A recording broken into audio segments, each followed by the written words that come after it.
కాలు కదిపితే కేసు, నోరు మెదిపితే నోటీసు, రోడ్డు ఎక్కితే అరెస్టు, గుడిలో పూజలు చెయ్యొద్దు, పోలీసులకు వినతి పత్రాలు ఇవ్వొద్దు. ఎందుకంటే ఇది నిర్బంధ ఆంధ్రప్రదేశ్. శాంతియుత నిరసనలు, ర్యాలీలు చేసుకోవడం ప్రజాస్వామ్యం కల్పించిన హక్కు. కానీ ఇది ఆంధ్రప్రదేశ్లో మాత్రం చెల్లదు. 30 పోలీస్ యాక్ట్ 144 సెక్షన్ పేరుతో నిత్యం నిర్బంధ కాండ నడుస్తోంది. గతంలో ఎన్నడూ లేని విధంగా రాష్ట్ర వ్యాప్తంగా నెలల తరబడి ఆంక్షలు అమలవుతున్నాయి.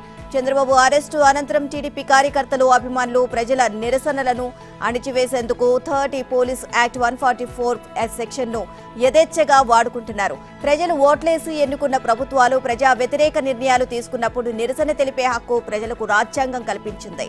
అదే సమయంలో శాంతి భద్రతల నిర్వహణ కోసం కొన్ని సహేతుకమైన ఆంక్షలు విధించే అధికారం కూడా పోలీసులకు ఉంటుంది.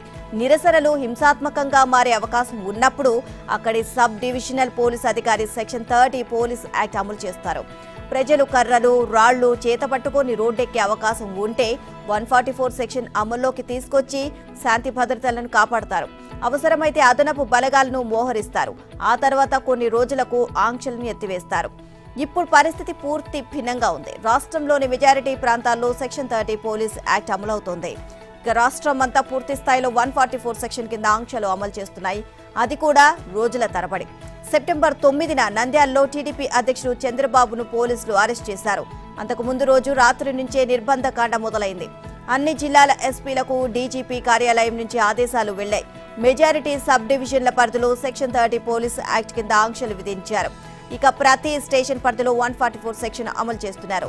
వెరసి 40 రోజులుగా రాష్ట్రం ఆంక్షల వలయంలో చిక్కుకుంది. చంద్రబాబు సతీమణి భువనేశ్వరి, కుమారుడు లోకేష్ త్వరలో జనంలోకి వెళ్లనున్నారు. వీరిద్దరూ విడివిడిగా రాష్ట్ర వ్యాప్త పర్యటన చేపట్టనున్నారు. నిజం గెలవాలి పేరుతో భువనేశ్వరి, భవిష్యత్తుకు గ్యారంటీ పేరుతో లోకేష్ యాత్రలు నిర్వహించనున్నట్లు ఆ పార్టీ వర్గాలు తెలియజేశాయి. వచ్చే వారం ఈ పర్యటనలు ప్రారంభం కానున్నాయి. వారానికి కనీసం 2-3 చోట్ల భువనేశ్వరి పర్యటన ఉండేలా చూడాలని పార్టీ వర్గాలు ప్రణాళిక రూపొందిస్తున్నాయి. చంద్రబాబు అరెస్టు కారణంగా మనోవేదనకు గురై చనిపోయిన వారి కుటుంబాలను ఈ పర్యటన సందర్భంగా ఆమె పరామర్శించనున్నారు. భువనేశ్వరి పర్యటనపై 10-15 రోజుల కిందటే ఆలోచించారు. కానీ చంద్రబాబు కేసులు ఎప్పటికప్పుడు కొద్ది రోజుల్లో నిర్ణయం రావచ్చని అనుకోవడంతో యాత్ర ప్రారంభం వాయిదా పడుతూ వచ్చింది. దసరా సెలవుల్లోపు సుప్రీంకోర్టులో నిర్ణయం వెలువడే అవకాశం లేకపోవడంతో యాత్రను ప్రారంభించాలని నిశ్చయించారు. సెలవుల తర్వాత ఈ నెల 30 నుంచి సుప్రీంకోర్టు పనిచేస్తుంది. ఆ తర్వాతే చంద్రబాబు కేసులపై 2 న్యాయమూర్తుల ధర్మాసనం తీర్పు వెలువరించే అవకాశం ఉంది. చంద్రబాబు అరెస్టు తర్వాత పార్టీ కార్యకర్తలు స్తంభించాయి. ఎన్నికల ముందు కీలకమైన సమయంలో పార్టీ కార్యకలాపాలు ప్రారంభిస్తే మంచిదని సీనియర్లు అభిప్రాయపడడంతో భువనేశ్వరి, లోకేష్ యాత్రలపై నిర్ణయం తీసుకున్నారు. లోకేష్ కూడా తన పాదయాత్రను మళ్లీ ప్రారంభించాలని మొదట అనుకున్నారు.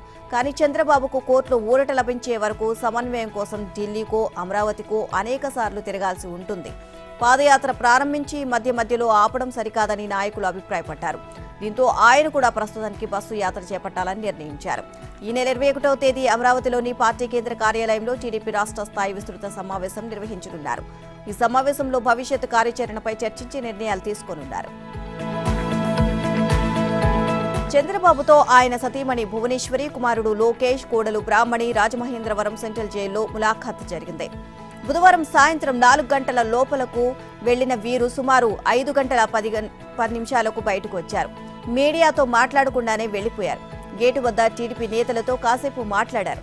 చంద్రబాబు బాగా నీరసంగా ఉన్నారని, అలర్జీ విషయంలో మెరుగు కనిపించలేదు అని చెప్పినట్లు సమాచారం. భువనేశ్వరి, లోకేష్, బ్రాహ్మణి బుధవారం రాత్రి హైదరాబాద్ వెళ్లారు. లోకేష్ గురువారం ఢిల్లీ బయలుదేరి వెళ్లనున్నారు. చంద్రబాబుపై పెట్టిన కేసులకు సంబంధించిన విషయాలన్నీ తాను తెలుసుకున్నాను. సుప్రీంకోర్టులో వాదనలు ఏమిటో, అక్కడ ఏం జరుగుతుందో కూడా అంతా తెలుసు. ఈ విషయాలన్నీ కోర్టు పరిధిలో ఉన్నాయి. నేను మాట్లాడకూడదు అని governor S Abdul Nazeer TDP నేతల వద్ద వ్యాఖ్యానించారు. టీడీపీ రాష్ట్ర నేతల బృందం బుధవారం సాయంత్రం విజయవాడలోని రాజ్భవన్లో గవర్నర్ను కలిసి వినతిపత్రం అందజేశారు. వైసీపీ ప్రభుత్వం అధికారంలోకి వచ్చిన నాటి నుంచి ఇప్పటి వరకు రాష్ట్రంలో చోటు చేసుకున్న పలు ఘటనలను ఉదహరిస్తూ 56 పేజీల వినతి పత్రాన్ని సమర్పించారు.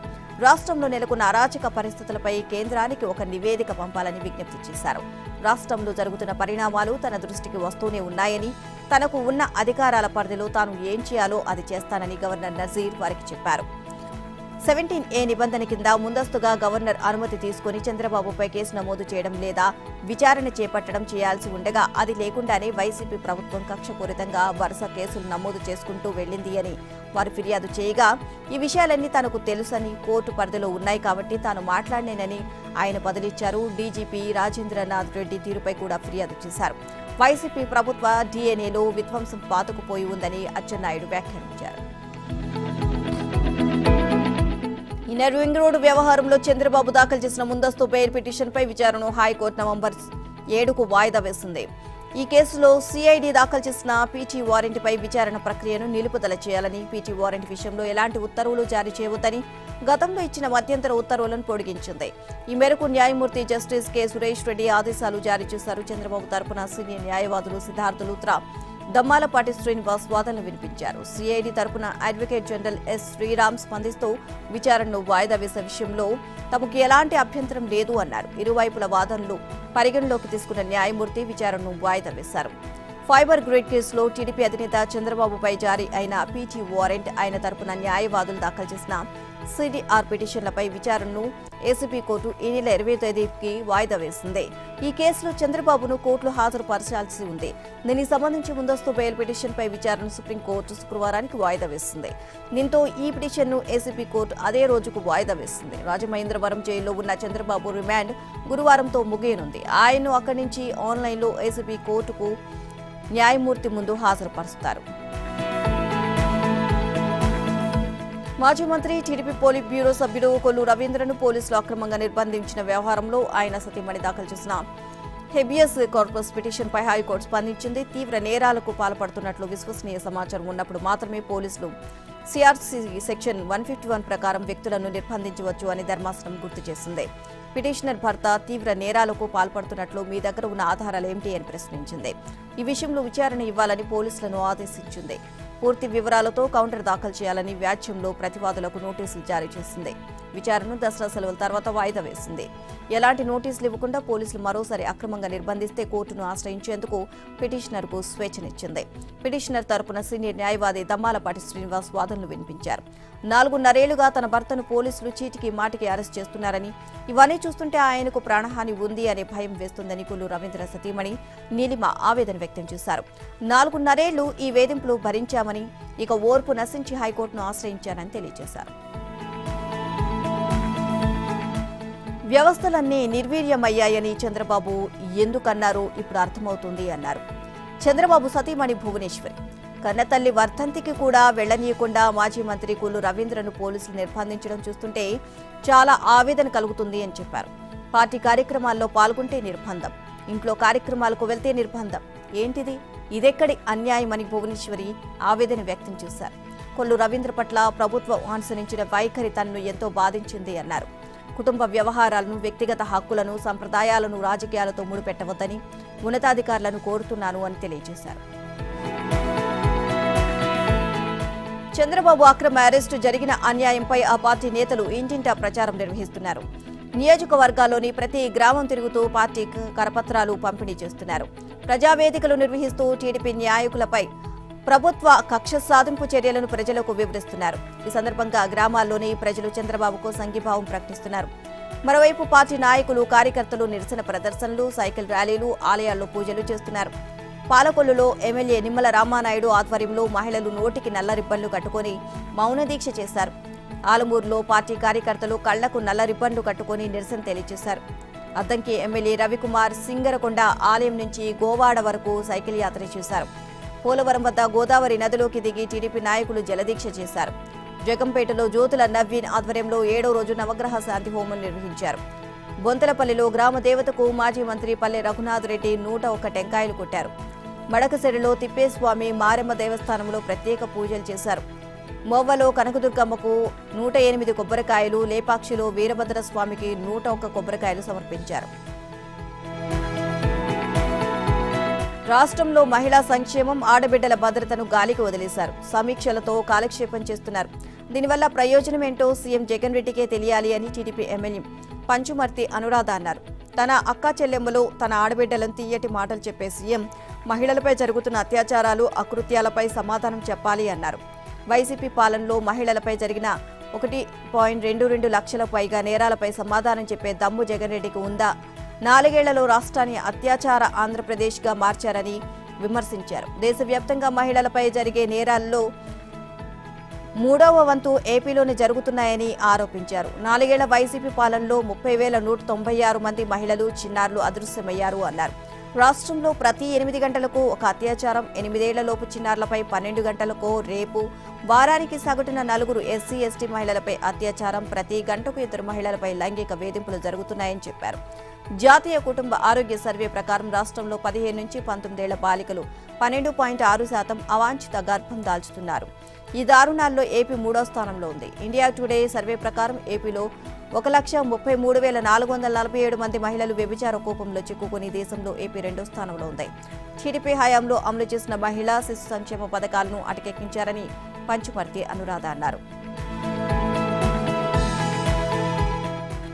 స్కిల్ కేసులో నిర్దోషిత్వాన్ని నిరూపించుకోవాలని చంద్రబాబుకు సుద్దులు చెప్తున్న సజ్జల, అక్రమాస్తుల కేసులో బెయిల్ను రద్దు చేసుకుని న్యాయస్థానంలో నిర్దోషిగా నిరూపించుకొని నిష్కళంకుడిగా ప్రజాక్షేత్రంలోకి రావాలని సీఎం జగన్ కు సలహా ఇవ్వగలరా? ప్రతిసారి విదేశీ పర్యటనలకు కోర్టు అనుమతి తీసుకుని వెళ్లే బదులు ప్రజా జీవితంలో ఉన్నవారిగా బెయిల్ జీవితాన్ని అనుభవించడం కంటే అక్రమాలకు పాల్పడలేదని కోర్టులో రుజువు చేసుకోమని జగన్ కు ఎందుకు చెప్పలేదు అంటూ సజ్జలపై సామాన్య ప్రజలు మండిపడుతున్నారు.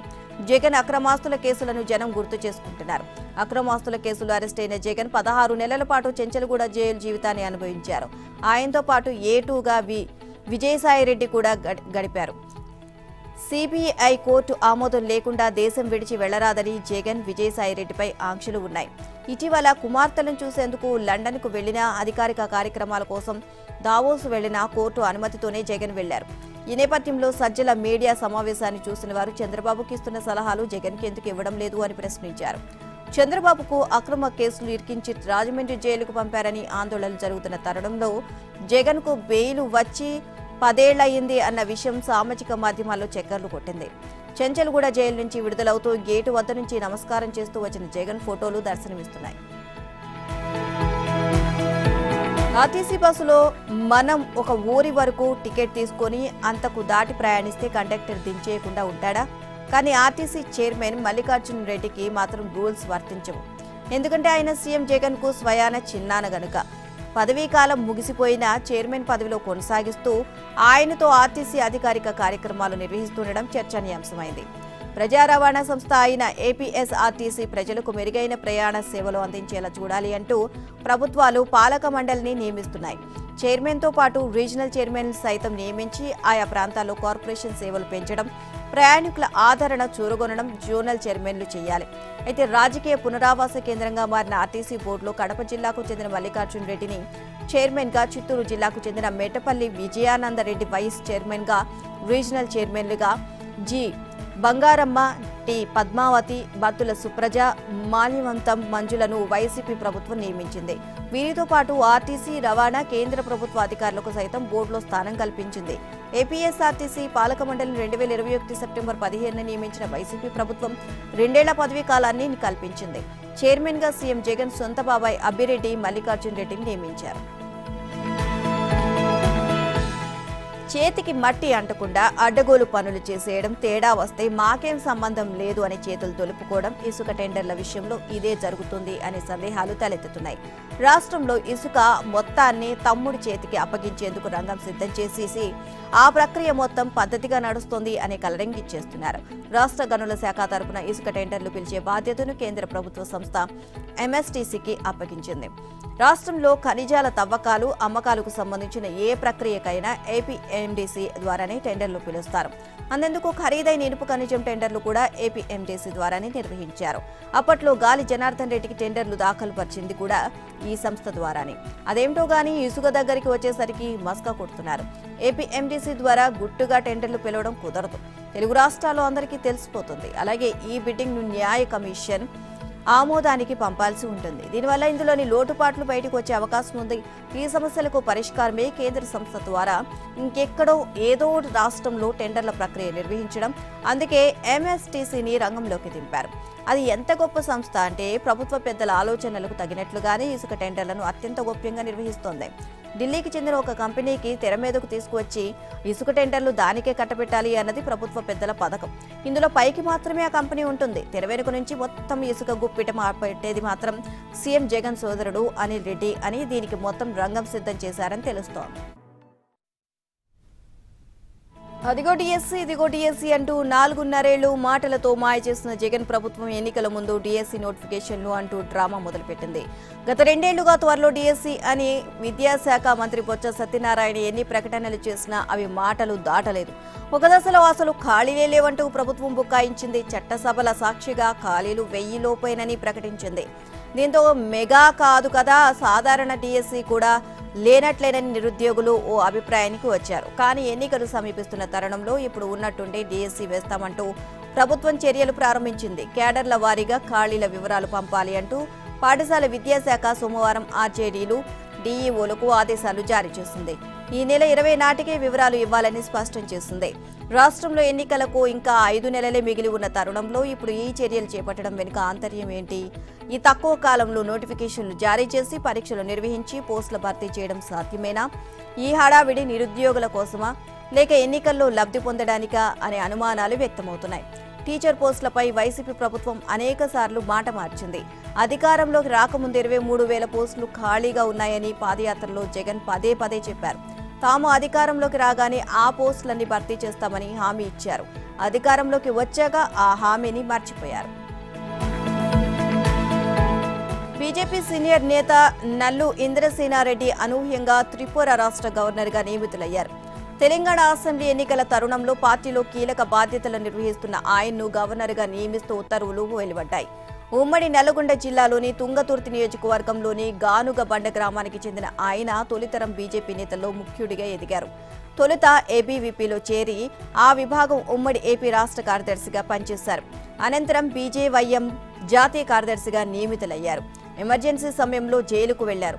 మొదటిసారి 1983లో మలక్పేట్ నియోజకవర్గం నుంచి బీజేపీ అభ్యర్థిగా గెలుపొంది అసెంబ్లీలో అడుగుపెట్టారు. ఆ ఎన్నికల్లో అప్పటి హోంమంత్రి ప్రభాకర్ రెడ్డిని ఓడించారు. తర్వాత 1985లో జరిగిన అసెంబ్లీ ఎన్నికల్లో పోటీ చేసి సుమారు 17,791 ఓట్ల మెజారిటీతో మాజీ సీఎం నాదెండ్ల భాస్కర్ రావు ఓడించారు.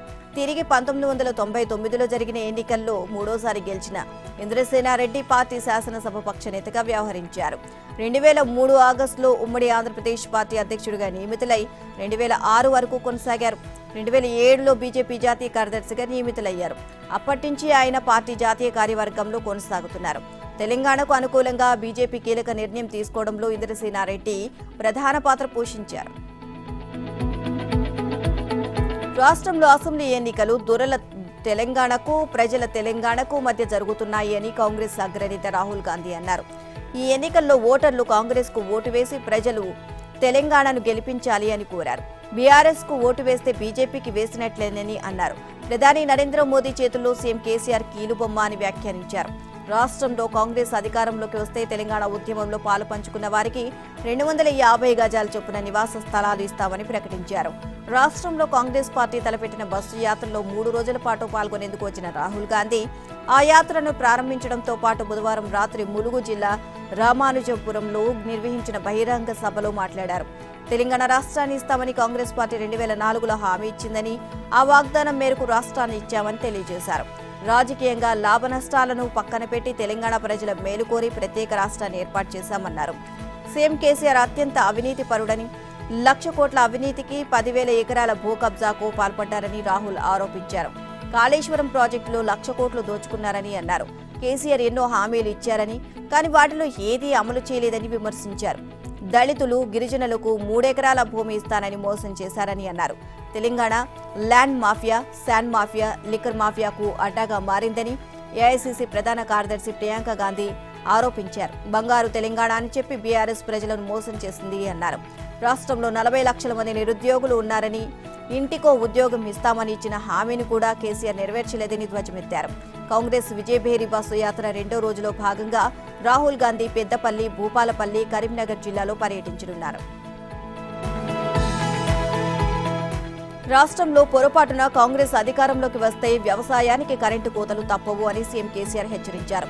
మహబూబ్ నగర్ జిల్లా జడ్చర్లలో మేడ్చల్, మల్కాజ్గిరి జిల్లా గుండ్లపోచంపల్లి శివారులో జరిగిన ప్రజా ఆశీర్వాద సభలో కేసీఆర్ మాట్లాడారు. కర్ణాటకలో రోజుకు 20 గంటల కరెంట్ ఇస్తామన్న హామీతో కాంగ్రెస్ అధికారంలోకి వచ్చిందని, ఇప్పుడేమో 5 గంటలే ఇస్తామని అక్కడి ముఖ్యమంత్రి మంగళవారం ప్రకటించారని చెప్పారు. తెలంగాణ పీసీసీ అధ్యక్షుడు కూడా వ్యవసాయానికి 24 గంటల కరెంట్ అవసరం లేదని, 3 గంటల విద్యుత్ సరిపోతుందని కడుపులో మాట కక్కారని విమర్శించారు. రైతులారా ఆలోచించండి, 3 గంటల కరెంటు కావాలో 24 గంటల కరెంటు కావాలో నిర్ణయించుకోండి అని పిలుపునిచ్చారు. కాంగ్రెస్ వస్తే కరెంటు కోతలతో పరిశ్రమలు బంద్ అవుతాయని, రైతు బంధుకు రామ్ రామ్, దళిత బంధుకు జై భీమ్ అంటారని హెచ్చరించారు. తెలంగాణను 10 ఏళ్లలో ఎంతో అభివృద్ధి చేసి దేశంలోని నెంబర్ 1గా నిలిపామని, ఈ అభివృద్ధి ఇలాగే ముందుకు సాగాలి అంటే బీఆర్ఎస్ ను మళ్లీ గెలిపించాలని కోరారు.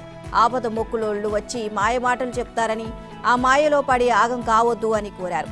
తెలంగాణను ఎవరు ఇవ్వలేదని, తామంతా కొట్లాడి బలిదానాలు చేసుకుంటే వచ్చిందని, తాను కూడా చావు అంచుల వరకు వెళ్లి పోరాడానని చెప్పారు. తెలంగాణ రాష్ట్ర ఏర్పాటు తర్వాత మూడోసారి జరుగుతున్న అసెంబ్లీ ఎన్నికలు హోరాహోరీగా మారుతున్నాయి. ఎన్నికల్లో విజయం ఏ పార్టీని వరిస్తుందో చెప్పలేని పరిస్థితి నెలకొంది. మూడోసారి కూడా అధికారం తమదేనంటూ బీఆర్ఎస్ ఓవైపు ధీమా వ్యక్తం చేస్తుండగా, మరోవైపు తమకు ఒక్క ఛాన్స్ ఇవ్వాలి అంటున్న కాంగ్రెస్ పార్టీ ఓటర్లపై పూర్తి నమ్మకంతో ఉంది. ప్రస్తుతానికి 2 పార్టీలే అభ్యర్థులను ప్రకటించి ప్రచార పర్వంలోకి దూకాయి. అధికార బీఆర్ఎస్ ఇప్పటికే 116 స్థానాలకు అభ్యర్థులను ఖరారు చేయగా, కాంగ్రెస్ తొలి విడతగా 55 స్థానాలకు అభ్యర్థులను ప్రకటించింది. 2 పార్టీలు పోటాపోటీగా ప్రచారం నిర్వహిస్తున్నాయి. కానీ క్షేత్రస్థాయిలో నెలకొన్న వాతావరణం చూస్తుంటే మాత్రం విజయం ఎవరిని వరిస్తుందో తేల్చడం కష్టంగా కనిపిస్తోంది. ఓటర్లు గుంబనంగా ఉన్న నేపథ్యంలో మొగ్గు ఎటువైపు ఉందో చెప్పలేని పరిస్థితి నెలకొంది. 9.5 ఏళ్ల బీఆర్ఎస్ పాలన తర్వాత మళ్లీ ఇప్పుడు ఎన్నికలు జరగబోతున్నాయి. అయితే ఈ ఎన్నికల్లో కూడా విజయం సాధించి హ్యాట్రిక్ కొడతామని బీఆర్ఎస్ నేతలు ధీమాగా చెబుతున్నా, క్షేత్రస్థాయిలో పరిస్థితులు మాత్రం ఏకపక్షంగా కనిపించడం లేదు. గత 2 ఎన్నికలతో పోలిస్తే ఈసారి భిన్నమైన పరిస్థితులు ఉన్నాయి. అన్నిటికీ మించి ఓటరు నాడి అంతు చిక్కడం లేదు. సంక్షేమ పథకాలు, సాగునీటి ప్రాజెక్టులు, అభివృద్ధిని చూసి ఓటర్లు తమను ఆదరిస్తారు అనే ధీమాతో బీఆర్ఎస్ నేతలు ఉన్నారు. కానీ సంక్షేమ పథకాల విషయంలో అనుకూలతలు ఎన్ని ఉన్నాయో అంతకంటే ఎక్కువ ప్రతికూలతలు ఉన్నాయి. మరోవైపు 6 గ్యారంటీల పేరుతో ప్రతిపక్ష కాంగ్రెస్ ఇప్పటికే విస్తృత ప్రచారం చేస్తోంది. మిగతా స్థానాలకు అభ్యర్థులను దసరా తర్వాత ప్రకటించనుంది.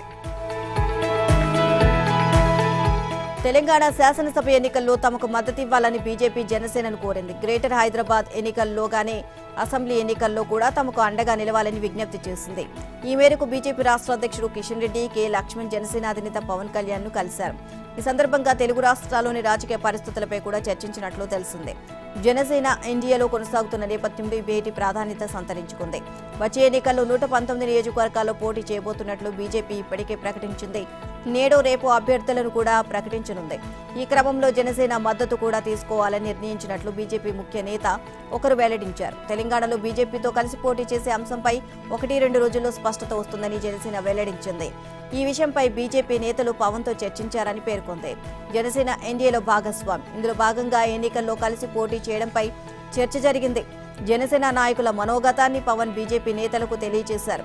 2014లో టీడీపీ బీజేపీ అభ్యర్థుల గెలుపు కోసం కృషి చేశామని, బీజేపీ అగ్ర నేతల కోరిక మేరకు గ్రేటర్ ఎన్నికల్లో పోటీ నుంచి తప్పుకొని పార్టీ అభ్యర్థుల విజయం కోసం కృషి చేశామని పవన్ వివరించారు.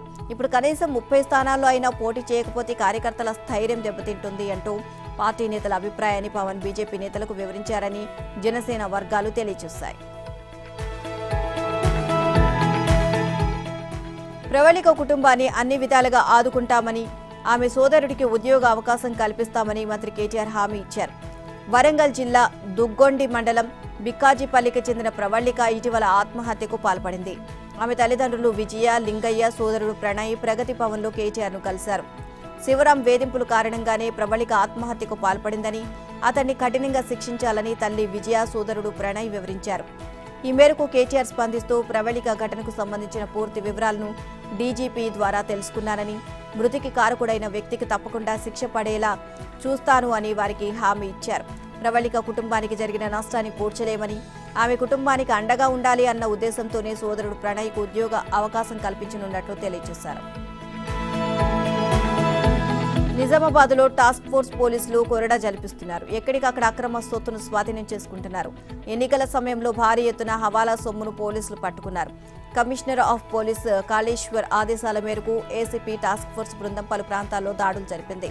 నిజామాబాద్ పట్టణంలో దాడులు నిర్వహించి 63,40,000 హవాలా సొత్తు స్వాధీనం చేసుకున్న సొత్తును తదుపరి చర్య నిమిత్తం పోలీసులకు అప్పగించారు.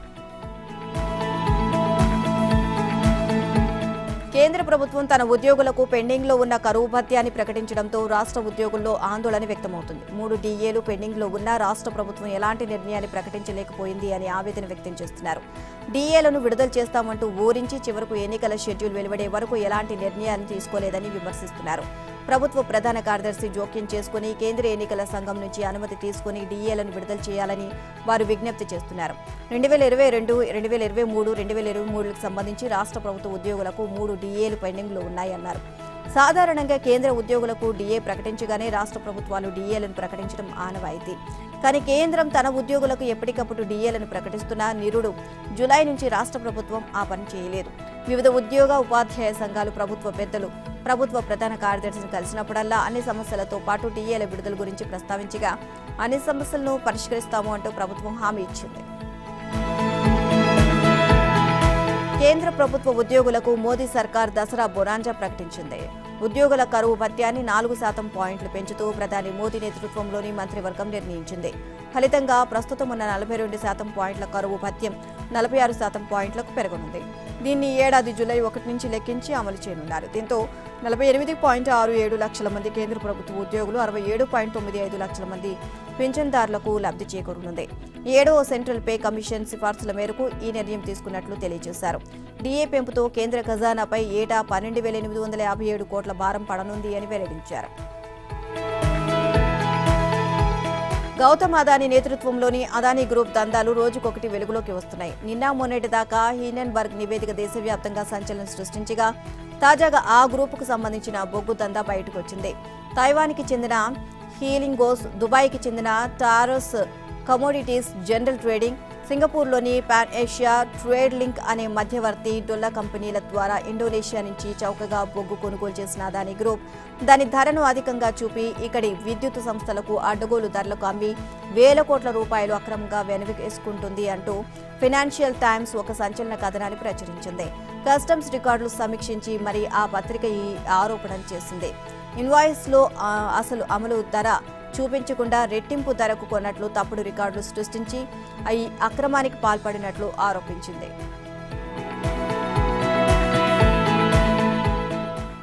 Lok Sabha ethics committee BJP MP Nishikant Dubey, న్యాయవాది జే అనంత్ దేహద్రాయ్లను ఈ నెల 26న తన ముందు హాజరయ్యే సాక్ష్యం ఇవ్వాల్సిందిగా ఆదేశాలు ఇచ్చింది. టీఎంసీ ఎంపీ మహువా మొయిత్రీపై డబ్బులు తీసుకుని ప్రశ్నలు అడుగుతారని దూబే చేసిన ఆరోపణలపై ఈ ఆదేశాలు ఇచ్చింది.